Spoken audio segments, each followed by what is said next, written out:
ଜାତିର ପିତା ମହାମାନବ ମହାତ୍ମା ଗାନ୍ଧୀ 1969 ମସିହା ଅକ୍ଟୋବର ମାସ 2 ତାରିଖ ଦିନ ଗୁଜରାଟର କାଥିଆୱାଡ଼ ନିକଟସ୍ଥ ପୋରବନ୍ଦରଠାରେ ଜନ୍ମଗ୍ରହଣ କରିଥିଲେ। ତାଙ୍କ ପିତାଙ୍କ ନାମ ହେଉଛି କରମଚାନ୍ଦ ଗାନ୍ଧୀ ଏବଂ ମାତାଙ୍କ ନାମ ହେଉଛି ପୁତୁଳିବାଇ। ତାଙ୍କର ପୁରା ନାମ ହେଉଛି ମୋହନ ଦାସ କରମଚାନ୍ଦ ଗାନ୍ଧୀ। 1882 ଖ୍ରୀଷ୍ଟାବ୍ଦରେ ସେ କସ୍ତୁରବାଙ୍କୁ ବିବାହ କରିଥିଲେ। ମାଟ୍ରିକୁଲେସନ ଏକ୍ଜାମ ପାସ୍ କରି ସାରିବା ପରେ ସେ 1888 ମସିହାରେ ଆଇନ ପଢ଼ିବା ପାଇଁ ବିଲାତ ଯାତ୍ରା କରିଥିଲେ ଏବଂ ଗୁରୁଜନ ଓ ମାତାଙ୍କ କଥା ମାନି ସେଠାରେ ସେ ଥିବା ମଦ ମାଂସକୁ ଆଦୌ ଛୁଇଁ ନଥିଲେ ଏବଂ ତାପରେ ସେ ଆଇନ ପାସ୍ କରି ନିଜ ମାତୃଭୂମି ସେବା ପାଇଁ ଭାରତ ଫେରି ଆସିଥିଲେ ଏବଂ ରାଜକୋଟ ଓ ମୁମ୍ବାଇରେ କିଛି ଦିନ ଆଇନ ବ୍ୟବସାୟ କରି ସାରିବା ପରେ ଭାରତୀୟ ପ୍ରତିଷ୍ଠାନର ଜଣେ ଓକିଲ ଭାବରେ ସେ 1893 ମସିହାରେ ଦକ୍ଷିଣ ଆଫ୍ରିକା ଯାତ୍ରା କରିଥିଲେ।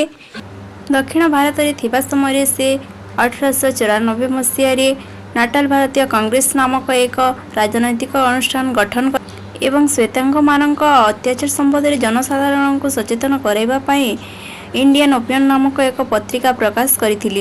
ଇଂରେଜ ସରକାରଙ୍କ ବର୍ବରଚିତ କାର୍ଯ୍ୟର ପ୍ରତିବାଦ ସ୍ୱରୂପ ବିଶ୍ୱକବି ରବୀନ୍ଦ୍ରନାଥ ତାଙ୍କର ନାଇଟ୍ ପଦ ତ୍ୟାଗ କରିବା ସହ ମହାତ୍ମା ଗାନ୍ଧୀ ମଧ୍ୟ ତାଙ୍କର କାଇଜର-ଇ-ହିନ୍ଦ ଉପାଧିକୁ ତ୍ୟାଗ କରିଥିଲେ ଓ 14 ମସିହା ସମ୍ପୂର୍ଣ୍ଣ ରୂପେ ଦକ୍ଷିଣ ଆଫ୍ରିକା ଛାଡ଼ି ଭାରତ ଚାଲି ଆସିଥିଲେ।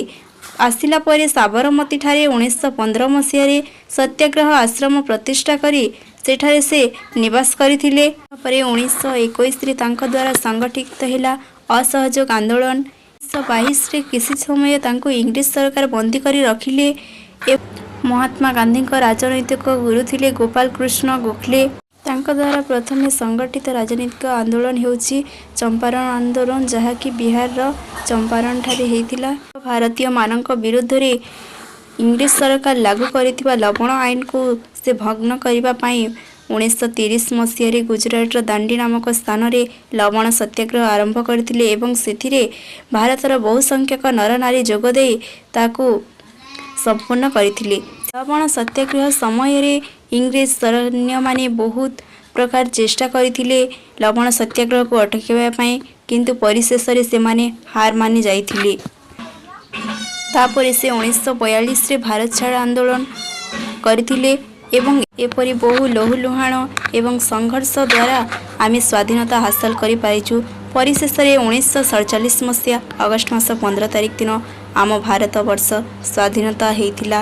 ମହାତ୍ମା ଗାନ୍ଧୀଙ୍କ ଆଦର୍ଶ ଜୀବନଧାରାର ଶୈଳୀ ଏବଂ ମହତ୍ କାର୍ଯ୍ୟାବଳୀକୁ ଦେଖିବା ପରେ ରବୀନ୍ଦ୍ରନାଥ ଠାକୁର ତାଙ୍କୁ ମହାତ୍ମାର ଆଖ୍ୟା ଦେଇଥିଲେ। ଏହି ମହାମାନବ ମହାତ୍ମା ଗାନ୍ଧୀ ଯିଏକି ଆମ ଦେଶକୁ ସ୍ୱାଧୀନତା ଆଣି ଦେଇଥିଲେ, ସେହି ମହାମାନବ 1848 ମସିହା ଜାନୁଆରୀ 30 ତାରିଖ ଦିନ ବିରଳା ଭବନର ପ୍ରାର୍ଥନା ସଭାରେ ନୀତିଦିନ ପରୀକ୍ଷା ପ୍ରାର୍ଥନା କରୁଥିବା ସମୟରେ ନାଥୁରାମ ଗଡ଼ସେ ଏବଂ ନାରାୟଣ ଆପ୍ତେ ନାମକ ଦୁଇ ଜଣଙ୍କ ଆତତାୟୀଙ୍କ ଗୁଳିର ଶିକାର ହୋଇ ନିଜର ପ୍ରାଣ ବିସର୍ଜନ କରିଥିଲେ।